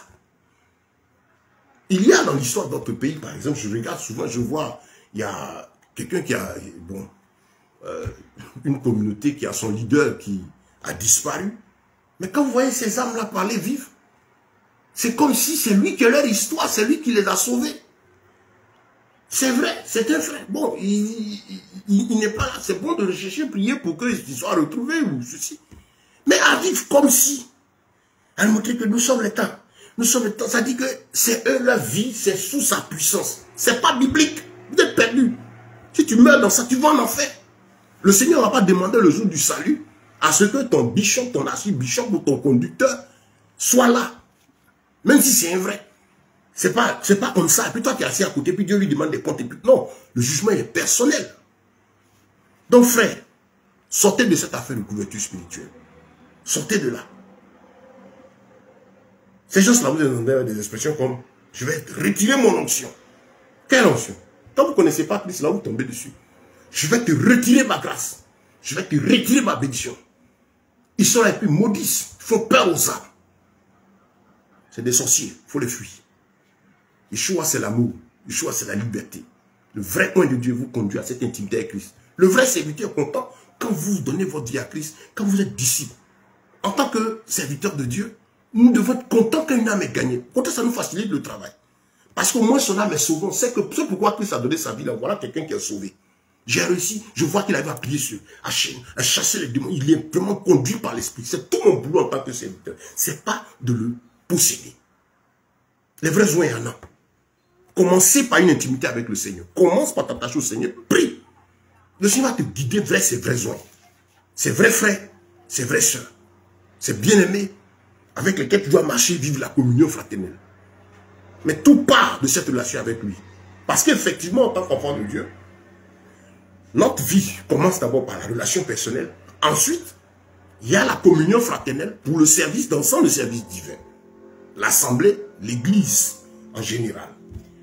Et donc, quand le Seigneur dit là où 2 ou 3 sont assemblés, ça veut dire que le fait de croiser d'autres frères, est utile pour notre édification, pour la continuité. Attention, sachant que notre édification commence par une intimité personnelle avec le Seigneur. Premier départ, parce que c'est ce que Romains 12 a dit. Offrez-vous comme un sacrifice vivant, saint, agréable et parfait, ce qui sera de votre part un culte raisonnable. Pierre disait même que vous êtes un sacerdoce, un saint sacerdoce. Donc si toi-même, ton être n'est pas entièrement donné au Seigneur, ta vie en communion avec les autres, c'est zéro, ça ne va pas servir à quelque chose. Et le point de Dieu, le véritable, c'est l'importance d'une conversion profonde d'une âme. Puisqu'il a à conduire des brebis, et il faut que ce soit une assemblée de frères qui ait la crainte de Dieu, ça lui facilite le travail. Puisqu'il sait qu'il a compte à rendre à Dieu, et qu'il faut que ces âmes-là aient la nouvelle naissance et la vie. En tout cas, ces gens ne sont pas nombreux. C'est des gens simples, ils ne font pas de bruit. On va dire, ils n'ont pas onction. Quand ils prient, les gens ne tombent pas. Moi, je n'ai pas besoin de voir quelqu'un tomber pour voir un démon parti. Le démon, il sait qui est. L'autorité de Christ, je le dis, je n'ai pas le temps de discuter avec le démon. Je crois avoir déjà donné des enseignements sur le combat spirituel, mais je vais revenir dessus. Mais Christ, allez sur mon compte YouTube, ça y est dans la description, abonnez-vous et puis fouillez dans les enseignements. Je crois que j'ai développé récemment un thème contre qui le disciple doit-il combattre. Affaire de démons, c'est un petit dossier. Ce n'est rien, ce n'est pas un événement chasser un démon. Et ce n'est pas parce que quelqu'un tombe, beaucoup de personnes tombent que quelqu'un est loin de Dieu. Vous avez des gens, vous avez Christ. Il fait tomber des milliers de personnes. Il faisait beaucoup de bruit comme ça. Mais de façon précise, toi sors, le démon sort, il part. C'est des choses propres et claires, l'esprit est clair, c'est ça. Le bruit, c'est parce qu'il s'exprime que la personne est vraiment remplie de la puissance de Dieu. Comme on est dans un monde déjà émotionnel, c'est pourquoi il se faut avoir par tout cela. Sinon, la puissance de Dieu, c'est dans le calme et la tranquillité. Comme Élie savait discerner que la présence de Dieu se trouvait dans le murmure d'eau léger, non dans le grondement de terre, non dans le feu, non, comment on appelle, dans le grand vent qui est passé, quand il était devant la caverne où l'Éternel est passé. Dieu est dans le calme, il agit dans la puissance, dans la tranquillité. Frère, donc, quand je donne ma vie au Seigneur, j'ai besoin effectivement de la communion fraternelle, c'est important. C'est important d'avoir des frères et des sœurs pour la continuité. Retenez bien le mot continuité. C'est un plus, la communion et les frères. Et donc, une vie en assemblée, c'est encore un plus. Parce que la Bible parle de l'église, l'assemblée des frères. Je me convertis, je ne veux pas vivre isolé ma foi. J'ai besoin de frères et de sœurs, de bien-aimés, d'être en assemblée, proche avec des frères. Ensemble, on se retrouve, on prie pour davantage nous édifier. Mais pour que cela soit, l'assemblée doit être composée de personnes qui, à la base, ont une relation personnelle avec le Seigneur. J'espère que vous suivez le schéma. Donc, l'assemblée vient à la suite. Voilà, c'est important. Qu'elle dit à la suite dans la croissance de la personne qui a compris. Étant le point de départ aussi de la foi, parce qu'il y a des gens qui les acceptent plus, c'est dans l'assemblée aussi qu'on les éduque. Mais l'assemblée éduque la personne à comprendre que c'est vrai, tu es parmi nous, mais tout commence par une vie personnelle avec le Seigneur. Parce que nous sommes une assemblée de personnes qui avons une relation chacune intime avec Christ. Comprenez? Et donc, je mène ma vie. La vie en assemblée est utile. Donc, il parle de vie d'assemblée. On va parler de l'implication, des différentes fonctions, des différents mécanismes de l'assemblée. Et donc, les ministères, et donc les dons spirituels. Donc, ça veut dire que si je viens à l'assemblée, j'ai effectivement besoin de la conduite des apôtres, des enseignements, des docteurs. La Bible dit que ces 5 ministères ont été donnés pour l'édification commune. Les 5 ministères donc sont utiles pour l'édification d'un frère. Pas un seul. Tous utiles. C'est pourquoi vous voyez là les apôtres, les gens se donnaient la main, Ils envoyaient les apôtres, ils partaient pour traiter, ils se ressemblaient, parce qu'ils avaient compris que chacun avait quelque chose à apporter à l'église. Et chacun d'eux comprenait qu'il n'était pas le seul détenteur de tous les éléments. Comme moi, je sais que je suis appelé à prêcher ceci, à faire tel travail, mais je sais que les autres ont une grâce de Dieu pour venir aussi, toujours dans l'édification commune. Je suis ouvert d'esprit pour cela. Vous comprenez? Le vrai point de Dieu comprend ça. Qui n'apporte que son rôle. Et qu'il a besoin aussi des autres. Ça l'édifie, mais c'est intéressant soi-même d'être assis et puis d'écouter d'autres prédications, d'autres prédicateurs, d'autres enseignements. Parce que nous en avons besoin. Le fait d'être serviteur de Dieu ne veut pas dire que je sais tout. Je suis un instrument pour rendre quelque chose. Et moi-même, j'ai besoin d'apprendre. Et cet apprentissage-là, il a lieu jusqu'à ce que je meure. Je quitte cette tente-là, ce corps. Désirez comme des enfants nouveau-nés si vous avez goûté que la parole de Dieu est bonne. C'est ce que Pierre disait. Si vous avez goûté. Donc, le disciple de Christ, il a soif de la parole comme un enfant nouveau-né. Il a goûté que Christ est bon. Et chaque fois qu'il s'agit de la parole, il a une attitude d'enfant nouveau-né. Il désire, j'aime écouter. J'aime chercher les choses du Seigneur. Méditer personnellement. Cette relation, prier. Et puis écouter. Parce que ce n'est pas les hommes que je cherche. Je continue à chercher la présence de mon Dieu. Étant disciple, je sais que Dieu m'édifier passe par la base, c'est sa parole. Intimité personnelle avec lui. Et qu'il peut en plus utiliser des instruments. Un homme comme un serviteur de Dieu pour m'enseigner, une sœur m'aider aussi, m'exhorter, comme un songe, une vision, un acte, des choses. Dieu parle tantôt d'une manière, tantôt d'une. C'est ça, être tout cet équilibre-là utile pour nous sur la base de l'intimité. Parce que, retenez, s'il n'y a pas d'intimité, tout ça, vous êtes en danger. Donc l'église est utile. L'homme de Dieu est utile. L'homme vrai de Dieu est utile à l'éducation de notre foi. Puisqu'on vient l'assemblée. C'est important. On n'a pas tous les mêmes forces spirituelles. Il y a des frères qui sont faibles que d'autres ont besoin de soutenir. C'est là le rôle aussi de l'assemblée. Vous voyez? Mais même si les frères sont faibles, un frère faible, il faut l'aider à chercher vraiment cette relation personnelle avec le Seigneur. On gagne. Je me rappelle une scène. Un homme de Dieu, qu'une âme est allée voir, il dit, ah, parce que vraiment, depuis le baptême du Saint-Esprit là, vraiment, ça ne va pas. Tu vois vraiment, et au pasteur de lui dit, j'aime bien, c'est mon histoire avec mon pasteur, qui était là à cette époque.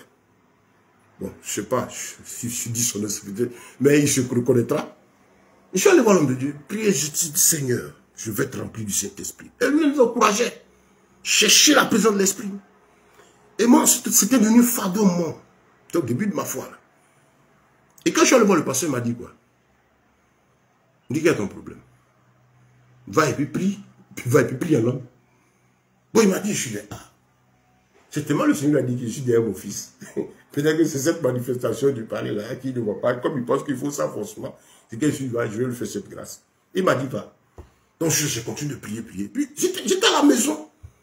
Lors de moment de prier, puis le Saint-Esprit m'a commencé à me donner le don de parler en langue. J'ai commencé à parler en langue. Seul. Il n'a pas dit non. C'est au sein de prière, non. Il fallait un homme orienté par l'esprit. Frère, c'est ça la marche avec Dieu. Les hommes de Dieu sont utiles, les frères sont utiles, mais tu dois prier le Seigneur pour qu'il te guide vers le véritable. Tu n'es pas sous la couverture du spirituel quelqu'un. Si tu entends ça, pour fuir. On est tous sous la protection du Seigneur. Et dans l'accomplissement de l'écriture, le Seigneur habite en nous. Et nous en lui. C'est plus grave. Et quand des bien-aimés comme ça se rassemblent, Christ est glorifié. Il est magnifié. Donc, bien-aimés, je pense que vous comprenez cela. Si vous comprenez cela, si vous avez saisi ça, gloire à Dieu. Ne vous faites plus avoir. Voilà. Quand on est dans l'église, effectivement, le respect de l'ordre, on ne peut pas être enfant de Dieu rempli du Saint-Esprit et puis être désobéissant. Désobéissant à qui? À la parole. Notre autorité là, c'est la parole. L'autorité de nous tous, c'est la parole. Et moi, je suis là. Quand tu as le Saint-Esprit, il te conduit aussi ta relation avec ta frère, le pasteur, le serviteur de Dieu. Tu as du respect pour lui. Et tu as du respect pour lui. Tu lui obéis. Pas à lui en tant sur ces choses humaines, mais tu obéis à la voix de Dieu en lui. Parce qu'il est censé être un outil du Seigneur. Le Seigneur dit, mes brebis me connaissent et elles connaissent ma voix. Donc tu dois connaître Christ comment il est et discerner sa voix. Dire que ah, celui-là c'est vraiment un loin de Dieu, c'est mon Dieu qui parle avec lui. Voilà pourquoi je le respecte. Je suis soumis à son autorité. Autorité émanant de la parole de Dieu. Autorité des choses qu'il me dit de faire qui sont conformes à l'écriture. Parce qu'il faut faire attention. C'est pas parce que je suis le frère Ben, je suis missionnaire, je suis apôtre, que comme c'est l'apôtre, il dit de faire, j'ai fait. Alors que ce qu'il est en train de dire de faire là, peut-être si ce n'est pas Dieu, tu ne dois pas faire. Ah frère, ce que tu dis là vraiment, ah pasteur, ça vraiment, je n'ai pas la conviction. Ça ne doit pas choquer un homme de Dieu de voir une âme de Dieu, je n'ai pas la conviction. Nous sommes des hommes, on peut se tromper. Mais voilà, on dit, ah, on n'a qu'à prier. Et l'homme de Dieu, sage, il ne cherche pas à imposer les choses. Même quand Dieu lui révèle quelque chose, il communique avec la sagesse pour amener la personne à avoir une compréhension par l'esprit. Vous comprenez? Donc, voilà ce que le Seigneur fait. Voilà ce que le Seigneur fait. Et donc, ce matin, frère, si tu comprends ces choses, je crois que les histoires de ces spiritualités chrétiennes, tu vas fuir ça. Tu vas comprendre que la vie chrétienne est simple, c'est une vie de tous les jours simple, simplifiée. Si on te demande d'être bizarre, quelqu'un veut t'avoir une attitude bizarre, le frère, c'est un prophète. Parce que tu es prophète, ça veut dire que quoi? Tu es un homme spécial. Non, on est un homme simple. C'est le Saint-Esprit qui a nous. Faites attention, parce que ces gens-là sont dangereux. Tout leur objectif, c'est l'argent. Et trafiquer de vous par des paroles trompeuses, comme Pierre a dit, comme on a lu, et vous égarer. Ce n'est pas votre âme qui cherche, hein. C'est ce qui est dans votre poche qui cherche. Regardez la marche avec Dieu. C'est encore un élément important à retenir. C'est semblable. Pourquoi vous êtes dans l'intimité? Pour comprendre qu'on ne doit pas laisser sa vie dans la main d'un homme. On laisse notre vie être dans la main de Christ. C'est important. C'est à l'image d'un étudiant. Regardez l'étudiant. Quand quelqu'un va à l'école, le professeur donne les cours, mais les élèves sont obligés de copier, d'aller apprendre, pour pouvoir rendre ce qu'ils ont pris. Est-ce qu'ils ont compris? Et tous sont soumis à l'épreuve. Parce qu'il y a l'interrogation, il y a les devoirs, il y a les examens. Et on est obligé de passer par là. Dans ces choses du monde-là. Est-ce que quand vous allez à l'interrogation, le professeur enseigne, le jour de l'interrogation, c'est ta propre feuille. C'est des images. La Bible dit dans le psaume 19, le verset 2, que la nature enseigne l'ouvrage des mains de l'Éternel. Les choses que nous avons l'habitude de faire nous montrent combien Dieu est vivant. Les choses de l'Éternel. Nous, on les pratique. Donc, ce n'est pas le professeur qui fait ton devoir. Ce n'est pas lui qui fait ton interro. Ce n'est pas lui qui passe ton examen. C'est inacceptable. On ne pense même pas ça. Même s'il y en a qui trichent, qui vont vous aider pour des fausses notes, ainsi de suite. Mais nous, les hommes, si nous savons offrir à nos enfants ce qui est bon, et Dieu alors, pourquoi pourquoi veux-tu livrer ta vie spirituelle à quelqu'un? Et lui, tout dépend de lui. Alors que toi-même, quand tu vas au travail, là, mais appelle ton bishop, appelle ton père spirituel pour qu'il aille travailler pour toi. Pourquoi toi tu vas au travail? Pourquoi toi tu as ton mari? Pourquoi tu as ta femme? Pourquoi tu as ton intimité? Pourquoi tu ne l'appelles pas lui pour venir vivre ça? C'est des images pour vous dire que c'est une affaire personnelle. Cette relation avec le Seigneur. L'homme étant qu'un simple instrument pour nous aider dans notre croissance. Pour montrer l'urgence de l'intimité. Que sans elle, tu n'auras pas un bon devoir, tu n'auras pas une bonne interrogation, un bon résultat dans le devoir, un bon résultat à l'examen. Donc frère, comprenons les choses du Seigneur. Comprenons les choses du Seigneur. Le Seigneur a dit que son onction nous enseigne, son esprit nous enseigne. Je l'ai expliqué déjà. Hein. Vous n'avez pas besoin qu'on vous enseigne. Ça ne veut pas dire qu'on n'écoute pas les enseignements.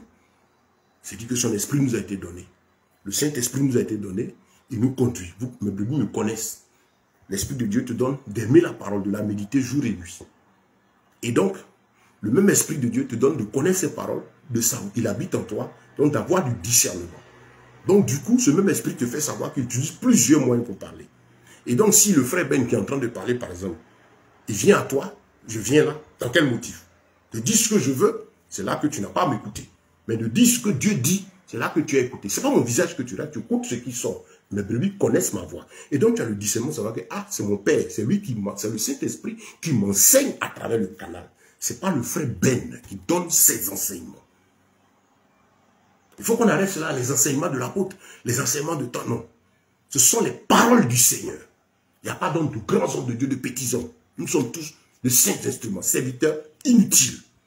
Moi, je veux que quand le Seigneur me donne chaque fois d'ouvrir la bouche, que j'ai à parler selon lui, et puis je me taise.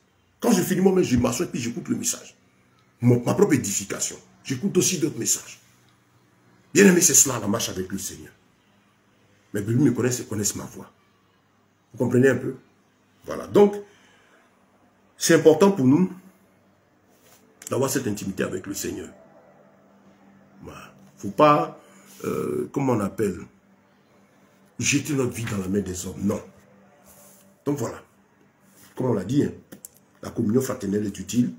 L'assemblée est utile. Il faut prier le Seigneur pour nous conduire à de véritables frères et respecter les véritables serviteurs de Dieu. Pas parce qu'on a peur de lui, mais parce qu'on voit en lui Christ. On honore Dieu en lui. Et l'homme de Dieu, quand il voit aussi que les âmes lui doivent du respect, et que jamais les âmes veulent faire comme Jean a fait devant l'ange, la gloire de Dieu au Seigneur.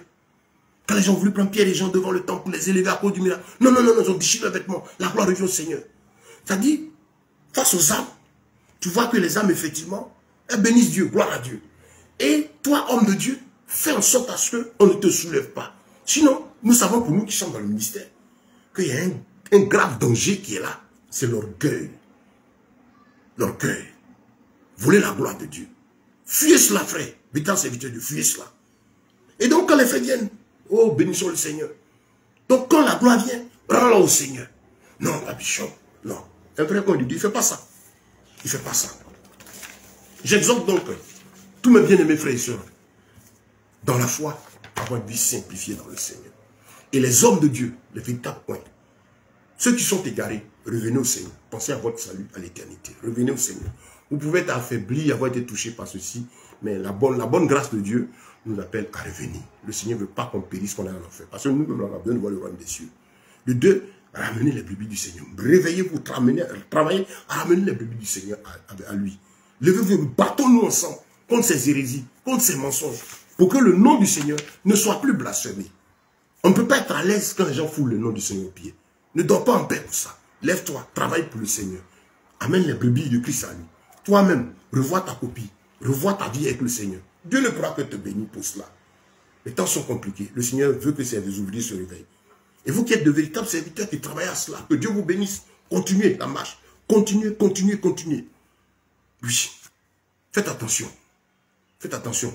Parce qu'il y a l'orgueil. Et puis, il y a le besoin d'argent. Les temps sont difficiles. Et ça fait que beaucoup de serviteurs de Dieu sont obligés d'accepter certaines choses parce qu'ils savent qu'il y a besoin d'argent. Non, ne te laisse pas. Ne te laisse pas détruire pour ça. C'est l'une des raisons pour lesquelles l'apôtre Paul travaille ses 10 doigts. Homme de Dieu, tous les serviteurs, ce que je vous exhorte à faire, moi je travaille mes 10 doigts, j'entreprends. Je dis toujours à mes frères, qui n'ont pas encore compris cela, tu peux faire quelque chose de tes 10 doigts, pour toi et pour l'assemblée. Le Seigneur dit, donnons-leur eux-mêmes à manger. Les offrandes, ils viennent. Ce n'est pas à nous, c'est au Seigneur.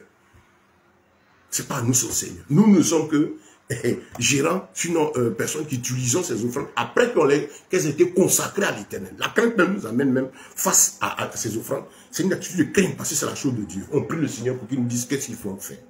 C'est ça le service de Dieu. Mais nous nous battons. Réveillons-nous. Faites quelque chose pour vous, serviteurs de Dieu, pour vous, pour vos familles, pour vos enfants. Commencez à faire quelque chose à côté. Pour les frères, pour les sœurs.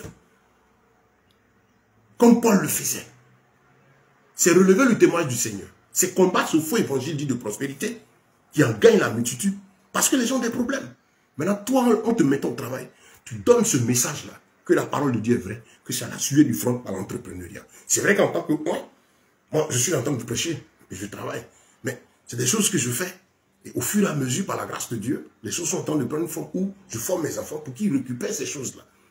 Mais quand je continue d'avoir le regard sur ce que j'entreprends, parce que ça fait partie de mon ministère. Voilà. Il n'y a pas le ministère et puis le travail. Le ministère implique la nourriture spirituelle, la nourriture morale, la nourriture physique. La nourriture physique, tout ce qui participe au bien-être du corps.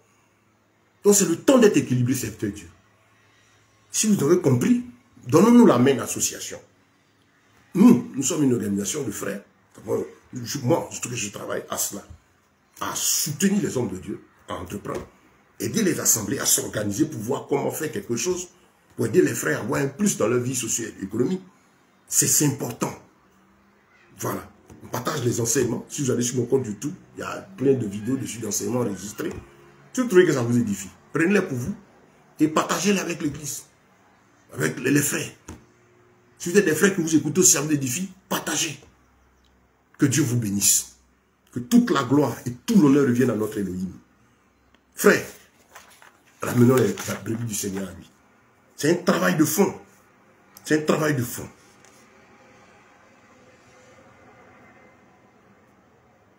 Voilà. Donc, on a déjà, je pense, tout dit à ce sujet. Et je remercie le Seigneur ce matin parce que j'étais très content quand j'abordais je me préparais à donner ce message. Parce qu'il est le dernier d'une première série d'enseignements que nous allons mettre sur clé USB, disponible en audio, clé en audio et en vidéo sur une clé USB, distribuée gratuitement. Je loue le Seigneur, je lui dis merci. Ça a été un périple pendant près de 4 mois, 5 mois, les coups du diable et tout ça. J'ai eu à développer beaucoup de thèmes. Mais si vous allez sur mon compte YouTube, c'est les enseignements qui commencent par... il y a le thème, vous allez voir comment obtenir la bénédiction divine. C'est en 22 parties. Et de comment obtenir la bénédiction divine, ça vous allez voir que ça a eu lieu depuis près de plus de 5 mois jusqu'à maintenant. Des thèmes qui devaient finir rapidement, mais le diable s'est battu. Donc aujourd'hui, je bénis Dieu parce que cette première série est terminée. Parce que ça sera regroupé, mis sur des clés et distribué gratuitement. Donc si vous voulez ça, écrivez-nous. Vous avez mon numéro WhatsApp pour qu'on vous envoie ces fichiers. Mettez-les sur clé, distribuez-les. Voilà, vous avez le numéro WhatsApp. Je suis au 07 47 44 63 73 ou 05 46 03 30 25. Bon, j'ai un numéro Move, c'est ce que j'utilise pour appeler les gens parce que la charge est plus facile pour moi. Mais il se trouve que dans ma zone, souvent difficile à joindre sur Move. Sinon, c'est le 01 02 42 99 49. Voilà, utilisez cela pour me joindre à tout le monde. Ils sont tous WhatsApp. Voilà, nous sommes là pour le corps de Christ, nous sommes là pour l'Église. Je bénis le Seigneur, je lui donne toute la gloire. C'est un témoignage que je rends pour terminer ce message. Vraiment, c'est une grande victoire. Je bénis le Seigneur parce que cette série n'a pas été facile, c'était une bataille. C'est une somme de thèmes là pour l'édification des frères. Tels que dans quelle église vive ma foi, comment reconnaître un véritable frère, une véritable sœur, comment être soi-même, voir ma position spirituelle, un véritable point de Dieu, le combat spirituel, il y a plein de thèmes qui ont été animés là. Donc demandez pour vous, pour partager aussi, pour dupliquer, partager gratuitement. Et en même temps, nous avons démarré nos actions au niveau de notre organisation. C'est une ONG qui travaille dans la promotion de l'entrepreneuriat, l'incitation et l'incitation à l'entrepreneuriat, pardon. Voilà, incitation et initiation à l'entrepreneuriat. Je dirais que j'appelle toujours entrepreneuriat pratique à partir du peu qu'on a. J'ai appris à travers les 10 doigts. Dieu, tout ce qu'il m'a donné, tout ce qu'il m'a donné de fait, je l'ai fait jusqu'à ce jour à partir du peu. Je n'aime pas, il n'y a pas à partir de rien, à partir d'une semence, d'un peu. Que Dieu commence toujours une œuvre, quelque chose qu'il nous donne. Il commence toujours par une semence, quelque chose, quelque part. Donc, Dieu a permis cela. Et nous sommes donc arrivés à ce point-là. On a commencé à faire la promotion de tout ce qu'on fait. Nous avons un atelier de construction métallique. C'est-à-dire qui fait les travaux de maison. Tout ce qui est bâtiment. Voilà, tout ce qui est ferronnerie, tout ce qui est bâtiment. Notre atelier le fait. Et l'atelier en question fait quelque chose d'extraordinaire. C'est des outils de commerce, des machines, à des fours intégrés dedans. Que par la grâce de Dieu, nous avons conçu. On a plein de modèles, de conteneurs vraiment spéciaux. Ce sont des prototypes assez spéciaux. Certains frères ont commencé à voir cela. Voilà, on a commencé à en faire la promotion pour permettre aux frères de faire du commerce. Nos moments de s'organiser, nos jeunes de s'organiser, des assemblées, de pouvoir s'installer, installer des jeunes, développer. En tout cas, Dieu m'a permis de me spécialiser beaucoup dans la distribution. Voilà, je suis dans plusieurs domaines d'activité, mais je suis surtout sur le commerce, la distribution de tout ce qui est consommable. Voilà, tout ce dont on a besoin tous les jours. Voilà, Dieu m'a appris à travailler, à faire des activités à revenus à court terme et à moyen terme. Vous savez, les urgences, c'est nos besoins de tous les jours et puis les charges fixes là. Donc, le Seigneur a appris à faire des activités et maintenant aussi à enseigner ce qu'on peut faire. Voilà, nous ne venons pas vous dire, voilà, faites ça. Nous venons vous orienter et vous dire, vous pouvez commencer par ça. Par exemple, il y a 3 catégories de besoins. Vous voulez satisfaire aux besoins de chaque jour, cherchez à faire une activité à revenu quotidien ou hebdomadaire. Ça permet de satisfaire aux besoins. Quelqu'un qui n'arrive pas à manger, qui n'arrive pas à payer son transport, vous n'allez pas lui parler de projet, d'aller acheter un terrain. Pourtant, ça fait partie des projets. Donc, les activités à revenu à court terme, à moyen terme.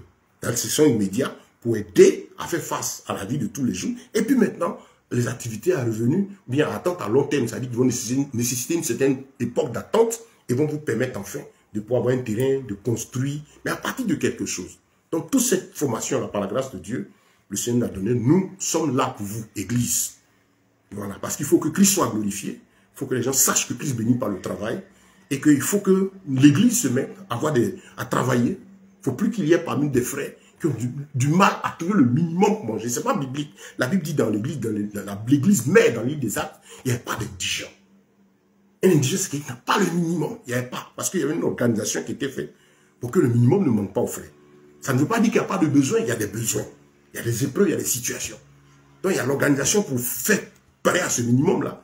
Et puis maintenant, il y a que comme les temps sont difficiles, nous incitons, nous formons à avoir des revenus additionnels. Pour que ceux qui sont employés, qui ont un salaire, aujourd'hui le salaire, on sait depuis toujours qu'il ne permet pas l'homme de s'épanouir. Mais là encore, ça devient compliqué avec les augmentations. On constate quoi? Il y a des besoins de surplus d'argent pour pouvoir faire face, ne serait-ce que tenir. Le salaire ne tenant pas avant, les creux envoyés par les augmentations font que c'est difficile. Donc on réfléchit pour créer des activités qui vont avoir des revenus. Je dis souvent à des frères, ça ne te ferait pas du bien d'avoir un 100 000 francs de plus chaque mois ou un 200 000. Ah, mais ça, c'est un grand bien. Effectivement, on réfléchit pour voir qu'est-ce que l'employé peut faire pendant qu'il va à son travail ou sa famille, qu'est-ce qu'il peut faire à côté qui peut permettre d'avoir ce revenu-là pour garder l'équilibre financier. Et puis maintenant, ceux qui veulent aller plus loin, qu'est-ce qu'on peut développer davantage? Ces choses qu'on peut développer qui peuvent permettre de faire d'autres choses, d'autres projets. L'un des gros problèmes, c'est le financement. Mais il faut comprendre que Dieu nous a donné l'intelligence aussi. Il a dit, vers la force que tu as. Quand on sait aller ainsi dans ce chemin, je parle dans certains détails, on arrive à s'en sortir. Moi, en tout cas, c'est comme ça que le Seigneur m'a formé, m'a éduqué. Donc, vraiment, ce côté social, la vie sociale et économique est très important. Et je vous invite sur la série d'études, là, allez sur le compte YouTube, vous allez voir l'étude sur comment obtenir les bénédictions divines. Ça va de 1 jusqu'à 22. Donc, on a fait les bénédictions spirituelles, les bénédictions morales, et puis les bénédictions physiques, tout ce qui est matériel. Vous allez voir l'enseignement dessus. Vous allez voir aussi l'enseignement sur pourquoi l'évangile de prospérité prospère-t-il. Voilà, et emporte davantage de personnes. Tout ça, ça aide. Nous sommes là, que Dieu vous bénisse. En tout cas, je dis merci au Seigneur, je lui rends toute la gloire. Parce que ça a été une grande bataille, tout est fini. J'étais malade, donc des coups pour ne pas terminer cette série. Mais je l'ai fini, je suis content. J'ai des brochures, j'ai des livres, tout ça. Il faut mettre en update et puis les redistribuer. Je suis content. Mais cette clé-là va sortir parce que ça va aider beaucoup de personnes. Les gens ont des portables. Donc, les audios pourront les charger, puis écouter les messages en audio. Ceux qui n'ont pas assez de débit peuvent déjà avec l'audio écouter sans Internet. Ceux qui ont Internet pourront regarder la vidéo chez eux. Sur le PC, voilà, pas besoin d'Internet. Quand ça est sur la clé, la vidéo est téléchargée dessus. Mettez dessus, regardez sans Internet. Ou bien vous allez sur le compte YouTube ou sur Facebook, comme on est là, puis vous avez tous les détails. Vraiment que Dieu vous bénisse. Je dis aux frères et aux sœurs en Christ que nous sommes là pour l'œuvre du Seigneur. Voilà, ceux qui me connaissent savent un peu ce que nous faisons. Moi, je suis très heureux de servir le Seigneur. Nous sommes à un temps, notre mission, ramener le cœur de nos frères et de nos sœurs à la parole. Nous sommes là, nous combattrons pour le retour de l'Église à la parole. En tout cas, tous ceux qui sont de Christ, bon revenir. Maintenant, ceux qui se plaisent dans leur déviation, à vouloir suivre des hommes, on est dans la fin de temps. On ne peut pas changer le monde. Il va vers sa fin. On peut amener aussi les mal affermis à ne pas désirer être sous l'idolâtrie ou la coupole de leur leader, de leur bichet de juger par eux-mêmes. Chacun est libre de faire ce qu'il veut. Apocalypse a dit que celui se suit davantage, se sanctifie davantage. Mais le Seigneur est proche. Le témoin de Yeshua est l'esprit de la prophétie. Nous, c'est le témoin de notre Seigneur. Notre bataille, c'est que par notre vie, par notre histoire, par nos actes, Christ soit toujours glorifié. Que son nom ne soit pas foulé aux pieds. Bien-aimé, que Dieu vous bénisse. Que sa grâce et ses faveurs vous soient multipliées. Je dis aux différents serviteurs de Dieu, nous sommes à votre disposition. Et si vous êtes des personnes qui vous réclamez certains dieux, vous savez que Dieu ne vous a pas appelé, repentez-vous. Cherchez à vous repentir. Parce que le jugement du Seigneur vient. Et ce n'est pas un jeu. Vous voyez, des gens sont frappés. Les gens même que Dieu a appelés comme des dieux sont frappés. Certains même meurent dans des conditions bizarres que Dieu n'a pas appelé, qui utilisent son nom. Je ne sais pas ce qui va t'arriver, mais sache que Dieu va te corriger. Si tu ne te répands pas, tu n'as pas été appelé, tu utilises son nom. Ou bien tu as été appelé, tu es rentré dans autre chose, reviens. Et à ceux qui sont forts, soyez fermes, tenez ferme. Donnons la main d'association. C'est vrai, les temps sont compliqués, mais on peut s'entraider pour avoir le minimum vital, tenir et puis soutenir la mission, l'œuvre du Seigneur. Que Dieu vous bénisse. Je suis le frère Ben, vraiment très heureux. Ne comprenez pas ma joie de ce matin, c'est d'avoir fini toute cette série. Voilà, je bénis le Seigneur, que sa grâce et sa paix vous soient multipliées à tous. Je dis shalom, je dis merci au Seigneur et je crois que nous allons prier. Père, que ton nom soit béni, loué, exalté, magnifié. Merci pour cette grande victoire que tu nous as donnée, cette fin de toute cette première série d'enseignements et la sortie de cette clé avec les audios avec les vidéos pour la distribution gratuite à ton peuple. Je suis heureux, je te dis merci. Ça a été une bataille, une lutte de très longue haleine, mais tu as permis que tout finisse aujourd'hui. Et tu me convaincs que c'est fini, cette première série. Merci pour tous les autres enseignements qui vont poursuivre. Et toutes les autres séries aussi qui vont se faire, et qui vont chaque fois sortir ainsi pour l'évangélisation, pour l'édification de ton peuple. Que toute la gloire et tout l'honneur te reviennent, Père, au nom de Yeshua. Merci pour cet enseignement de jour. Bénis-le dans le cœur de tous et qui serve à glorifier ton nom, à ramener les cœurs à toi, puissant de Jacob. Béni sois-tu. Toi qui redonnes la patience au cœur des gens pour prendre maintenant le temps de s'asseoir et d'écouter ta parole jusqu'au bout. Parce qu'aujourd'hui, les gens disent qu'ils sont pressés. Ils n'ont pas le temps d'après d'attendre le long message. Pourtant, ils ont besoin d'être enseignés. Apprends cette patience au cœur des uns et des autres, de s'asseoir, d'écouter, de méditer à des heures tranquilles dans les profondeurs de ta parole. Sois béni et sois loué au nom de Yeshua. Merci pour ta puissance et ta grâce, ta parole que tu envoies, qui guérit les cœurs, qui libère les captifs, qui donne la vie aux malades. Ceux qui sont malades, Seigneur, visite-les, guéris-les. Ceux qui sont oppressés par le diable, que ta puissance les visite et les affranchisse au nom de Yeshua. Que toute la puissance du diable qui les tient soit vouée à l'échec au nom de Yeshua. Et que ta puissance et ta grâce, Seigneur, libère tous ceux qui sont sous quelconque oppression que ce soit, sous des problèmes financiers, des difficultés de quelque nature, daigne par ta parole, Seigneur, les visiter pour qu'ils soient libres et te glorifient.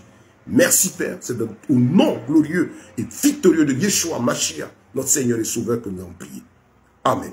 Soyez bénis. C'était le frère Ben. Shalom, shalom, shalom.